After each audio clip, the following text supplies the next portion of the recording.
मैया अमर करो सिंदूर, सुहागिन वर मांगे।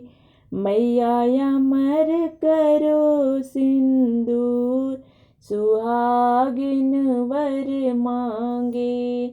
नमस्कार दोस्तों, स्वागत है आपका हमारे YouTube चैनल श्रेष्ठ वे में।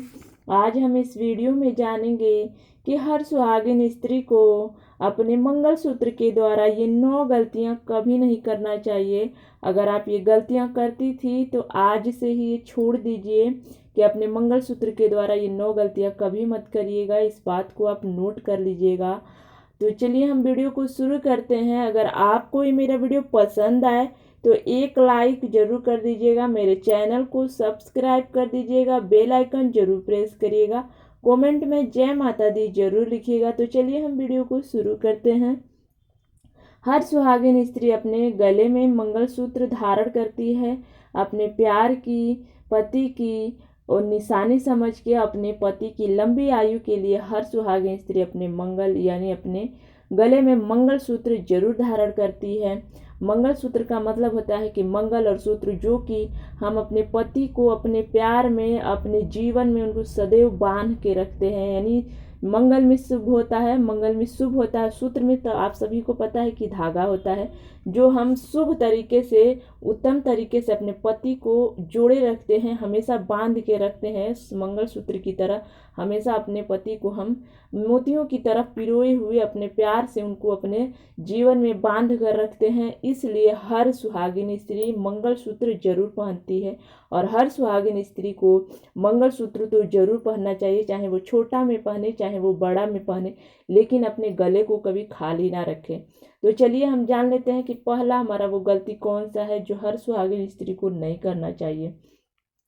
पहला है कि मंगलसूत्र के द्वारा हमारी बहुत सी ऐसी महिलाएं हैं, बहुत सी ऐसी मेरी बहनें हैं जो अपने पति से झगड़ा करती हैं, किसी भी बात विवाद से, किसी रूप से भी, चाहे वो पैसे से लेकर हो चाहे किसी भी बात से। तो वो सीधा मतलब गुस्सा वो अपने मंगलसूत्र पे ही निकाल देती हैं कि आज से आप मेरे जीवन से निकल गए हैं, आप आज से मेरा आपसे कोई रिश्ता नहीं है। तो सीधे वो खींचकर मंगलसूत्र को ही तोड़कर फेंक देती हैं। तो देखिए ये सही नहीं है, शुभ नहीं है। मंगलसूत्र जो है ना, उसको आपको तोड़कर, जानबूझ के मंगलसूत्र को तोड़ा नहीं जाता है। अगर अनजाने में टूट जाए उसकी बात अलग है, लेकिन अपने मंगलसूत्र को, अपने सुहाग की निशानी को कभी भी अपने हाथों से मत तोड़िए। ये शुभ नहीं माना जाता है, इससे आपके पति पर सीधा असर पड़ता है।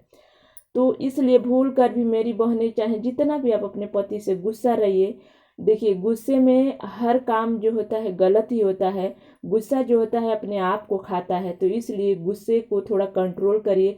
गुस्सा है आप अपने पति से तो आप अपने पति पे ही रहने दीजिए, ये ना कि सौती का खीस कठौती पे निकाला जाए। तो ऐसा आपको गलती नहीं करना है। मंगलसूत्र पे आपको अपने पति का गुस्सा अपने मंगलसूत्र पे नहीं निकालना है। तो पहले हमारी वो गलती है जो मंगलसूत्र पे आपको ये गलती नहीं करनी है। दूसरा है कि मंगलसूत्र अगर आपका टूट जाए तो आपको क्या करना चाहिए। देखिए मंगलसूत्र का टूटना, तो जैसे एक जानबूझ के टूटना और एक अपने से टूटना, ये दोनों अलग बात है। तो मंगलसूत्र देखिए नाजुक चीज होता है, सोने वगैरह का चीज जो होता है नाजुक होता है, धागे में रहता है, टूट ही जाता है। लेकिन जानबूझ के मत तोड़िए। अगर टूट जाता है तो जो ही मोती वगैरह बिखरा है, जो ही उसका सोने का टुकड़ा वगैरह गिर जाता है तो मिल जाए, तो देखिए सोना भी भूलना बहुत अशुभ माना जाता है। सोने का भूलना और सोने का मिलना, ये दोनों ही शुभ नहीं होता है। तो अगर आपका मंगलसूत्र टूट जाए तो ज़्यादा घबराने वाली बात नहीं है, आप उसको फिर से रिपेयरिंग करवा सकती हैं। मोतियों, अगर उसमें का मोतियाँ बिखर गई हैं तो मोतियाँ को फिर से पिरो लीजिए, फिर से अपने सुनार की दुकान पे जाइए, ज्वेलरी की दुकान पे, जहाँ भी आप रिपेयरिंग करवाती हैं वहाँ करवा लीजिए। ज़्यादा डरने वाली बात नहीं, लेकिन जानबूझकर मंगलसूत्र को मत तोड़िए। अपने से टूट जाए तो कोई बात नहीं, आप उसको रिपेयरिंग करवा सकती हैं। ठीक है, तो ये हमारा दूसरा गलती है जो आपको नहीं करना है। तीसरा है कि मंगलसूत्र किस दिन हमें खरीदना नहीं चाहिए। मंगलसूत्र को तो मैं पहले बता देती हूँ कि आपको खरीदने का भी टाइम फिक्स करना है। अगर आप खरीदना चाहती हैं तो देखिए मंगलसूत्र या तो आप शुभ अवसर पर, कोई शुभ जैसे नवरात्रि में खरीद सकती हैं, अपने सालगिरह पे खरीद सकती हैं, और गुरुवार के दिन भी खरीद सकती हैं, लेकिन मंगलवार और रविवार के दिन आप मंगलसूत्र भूल कर भी मत खरीदिएगा। बाकी दिवाली वगैरह पे जो जो ही आपका फेस्टिवल, अच्छा फेस्टिवल आता है, जैसे एकादशी हो गया, दिवाली हो गया, नवरात्रि हो गया, जो अच्छे शुभ कार्य करने वाले जो दिन आते हैं आप उसमें मंगलसूत्र खरीदें। लेकिन सबसे उत्तम तो दिन होता है गुरुवार, और या तो अपने सालगिरह के दिन मंगलसूत्र खरीद सकती हैं, लेकिन मंगलवार और रविवार के दिन आप मंगलसूत्र भूल कर भी मत खरीदिएगा। ठीक है, तो ये हमारा तीसरा गलती है जो आपको नहीं करना है। चौथा है कि मंगलसूत्र को हमेशा काले मोतियों में ही उसको गुथवाना चाहिए, उसको बनवाना चाहिए। ये ना कि जैसे मॉडर्न का ज़माना है, फैशन में हम किसी भी मोतियों में गुवा लेते, देखिए ये शुभ नहीं है। काला, देखिए किसी को भी मंगलसूत्र आप पहनते देंगे तो हमेशा काले मोतियों में ही सभी लोग पहनते हैं। बाकी आपके यहाँ जो नियम होगा देख लीजिए, लेकिन नियम तो यही कहता है कि काले मोतियों में ही मंगलसूत्र को गुथवाना चाहिए, क्योंकि इससे नज़र भी नहीं लगता है। और साथ में अगर काले मोतियों का आप मंगलसूत्र बनवाई हैं, गुथवाई हैं, तो उसके साथ लाल या पीला 1-2 मोती जरूर रखवाइए, क्योंकि लाल और पीला बहुत ही शुभ होता है। जिस तरह आप इमेज में देख रही हैं उस तरह का आप मंगलसूत्र बनवाइए, बड़ा हो या छोटा, लेकिन उसमें लाल और पीला मोती जरूर डलवाइए। अगर किसी प्रकार का भी अगर आप मोती पसंद है, वाइट है, गुलाबी है, लाल है, अगर काला है, तो उसमें लाल और पीला मोती जरूर लगवाइए। ये शुभ होता है हमारे जीवन के लिए, हमारे पति के लिए, हमारे हमारे हर मांगलिक कार्यों में ही लाल और पीला जो होता है अति उत्तम माना जाता है। तो इसलिए अपने मंगलसूत्र में लाल और पीला मोती जरूर लगवाइए, अगर आप काले मोतियों में भी उसको गुथवाती हैं तो। ठीक है, तो ये हमारा चौथा वो गलती है जो आपको नहीं करना है। पांचवा है कि मंगलसूत्र को बार बार नहीं निकालना चाहिए। देखिए मेरी बहुत सी ऐसी बहनें होती हैं कि फेशियल करवाने जाती हैं तो वो मंगलसूत्र को निकाल के पर्स में रख लेते हैं, या नहाने जाती हैं तो मंगलसूत्र को निकाल के कहीं रख देती हैं। तो देखिए बार बार मंगलसूत्र निकालना शुभ नहीं माना जाता है। अपने गले को कभी सूना नहीं रखना चाहिए। कुछ भी धागा डाल लीजिए, कोई भी आर्टिफिशियल है लॉकेट वगैरह वही डाल लीजिए, लेकिन अपने गले को सूना नहीं रखा जाता है। एक चीज़ मैं और आपको बता दूं कि जो सुहागिन स्त्रियां हैं, जिनके बच्चे हैं, उनको तो और भी अपना गला सूना नहीं रखना चाहिए, क्योंकि इससे वंश का भी हानि होता है। हमारे जो बच्चे हैं उन पे सीधा असर पड़ता है। अगर हम गला सूना रखते हैं तो हमारे पति पे तो जो पड़ेगा पड़ेगा, हमारे बच्चों पे भी पड़ता है। तो आप कभी भी फैशन का दौरान में अब इस चीज़ को अनदेखा मत करिएगा। आप हमेशा अपने गले में एक धागा ही डाल लीजिएगा, अगर नहीं है आपके पास तो, लेकिन गले को कभी सूना मत रखिएगा। और ना ही मंगलसूत्र को बार बार निकाला जाता है। ठीक है, तो ये हमारा पांचवा गलती है। छठा हमारा वो गलती है कि आपको जो नहीं करना है अपने मंगलसूत्र के द्वारा, मंगलसूत्र को आप हमेशा तीज त्यौहार पे जरूर पहनिए। देखिए सभी एक तरह के नहीं है, कोई छोटा मंगलसूत्र पहनता है, कोई बड़ा वाला मंगलसूत्र पहनता है। तो देखिए सभी अपने अपने आवश्यकता के अनुसार, अपने सक्षम के अनुसार पहनते हैं। लेकिन अगर आप बड़ा वाला जो मंगलसूत्र होता है आप उसको नहीं पहन सकते हैं हमेशा, तो कम से कम तीज त्योहारों पे जरूर पहनिए, ये शुभ होता है। जैसे कि वट सावित्री हो गया, तीज हो गया, करवा चौथ हो गया, दिवाली हो गया, छठ हो गया, इन सभी त्योहारों पे जो बड़े बड़े फेस्टिवल होते हैं उन सभी त्योहारों पे आप बड़ा वाला मंगलसूत्र जरूर पहनिए। अगर ऐसे नहीं पहनती हैं डेली वियर में, अगर छोटा पहनती हैं या चैन पहनती हैं या छोटा सा आर्टिफिशियल लॉकेट ही पहनती हैं, लेकिन आप तीज त्योहारों पे मंगलसूत्र जरूर पहनिए, बहुत ही शुभ माना जाता है। तो आपको ये छठा गलती नहीं करनी है। सातवां है कि अपना मंगलसूत्र कभी भी किसी को उतार के यानी पहनाना नहीं चाहिए, किसी को देना नहीं चाहिए।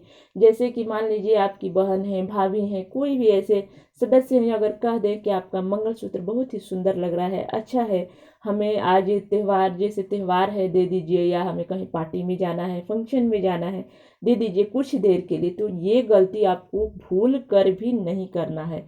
क्यों? देखिए हम अपना पति किसी को बांट नहीं सकते हैं। एक सुहागिन स्त्री सब कुछ बांट सकती है, लेकिन अपने पति को कभी नहीं बांट सकती है। तो ठीक उसी प्रकार आप अपना मंगलसूत्र भी किसी को मत बांटिए, चाहे वो किसी को पसंद ही क्यों ना हो, कोई आपका इतना खास ही क्यों ना मेंबर हो, आप उसको भूल कर भी अपना मंगलसूत्र भूल कर भी मत दीजिए। चाहे वो आपसे नाराज़ी हो जाए तो होने दीजिए, लेकिन अपने पति को किसी से मत बांटिए। ये आपका सुहाग का निशानी है, आप इस सुहाग की निशानी को किसी को मत दीजिए। तो ये हमारा 7वां गलती था जो आपको नहीं करना है, हमेशा याद रखना है।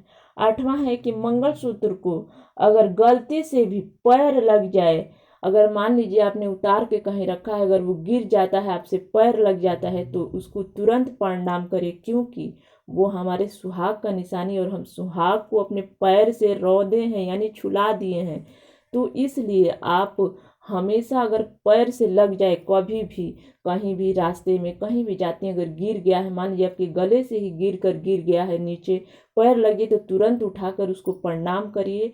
तो अगर प्रणाम करिए और प्रणाम करके और अपने पर्स में रख लीजिए, या जहाँ भी आप रखना चाहती हैं रख दीजिए, लेकिन उसको ये ना कि हमारा बेड पर रखे हैं, नीचे गिर गया, पैर लग गया, बस उठा के उसको रख दिया, ऐसा गलती आपको नहीं करना है। उसको प्रणाम तुरंत करना है, वो भी 5 बार। ठीक है, तो ये हमारा 8वां गलती है जो आपको नहीं करना है। 9वां हमारा गलती है, देखिए 9वां जो मैं आपको गलती बता रही हूँ बहुत ही महत्वपूर्ण है, बहुत खास है, कि अगर आपका मंगलसूत्र खो जाए तो आपको क्या करना चाहिए। मंगलसूत्र खोना बहुत ही अशुभ माना जाता है, मंगलसूत्र का खोना शुभ नहीं माना जाता है।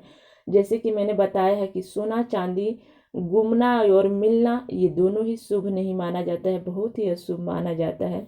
भगवान ना करे किसी सुहागिन स्त्री का, किसी मेरी बहनों का मंगलसूत्र खोए, अगर खो जाता है तो मैं उसका भी उपाय आपको बता देती हूँ कि अगर आपका मंगलसूत्र खो जाता है तो आपको क्या करना है। आपको सबसे पहले किसी मंदिर में जाना है, या तो शिव जी पार्वती का जहाँ मंदिर हो, या तो माता रानी का मंदिर हो, दुर्गा जी का मंदिर हो, आप वहाँ पे जाइए और माता रानी से या भगवान शिव या माता पार्वती से उनको प्रणाम करिए, कहिए हे माता, हे भगवान शिव, हमारे पति पे जो ही विपत्ति आने वाली है, जो ही दुख बला आने वाली है, उसको दूर करिए और अपने पति के हाथों से कुछ पैसे भगवान के मंदिर में जरूर दान करवाइए। इससे ये होगा कि जो आपके पति के ऊपर संकट बला आने वाली है वो कट जाएगी, यानी भगवान उसको संभाल लेंगे, उसको देख लेंगे। अगर उनके हाथों से कुछ रुपए, जितने में ही आप सक्षम है, 10, 20, 50, 100 जितने में सक्षम है, और ये विनती करते हुए उनको प्रणाम करिए और अपने पति के हाथों से जरूर कुछ न कुछ दान करवाइए। दान करने से, जो ही दान पुण्य करने से जो ही हमारे ऊपर कष्ट होती है, जो ही हमारे ऊपर विपत्ति होती है वो कटित होती है। भगवान हमारा जो विपत्ति होता है उसको काटते हैं। ठीक है, तो आप इस 9वां गलती को हमेशा याद रखिएगा कि अगर आपका मंगलसूत्र खो जाए तो आपको इस बात का हमेशा ध्यान रखना है। तो मेरा वीडियो यहीं तक का था। आशा करती हूँ, उम्मीद करती हूँ कि मेरी बहनों को पसंद जरूर आया होगा। अगर पसंद आया होगा तो एक लाइक जरूर कर दीजिएगा और मेरे चैनल को सब्सक्राइब कर दीजिएगा। तब तक के लिए जय माता दी।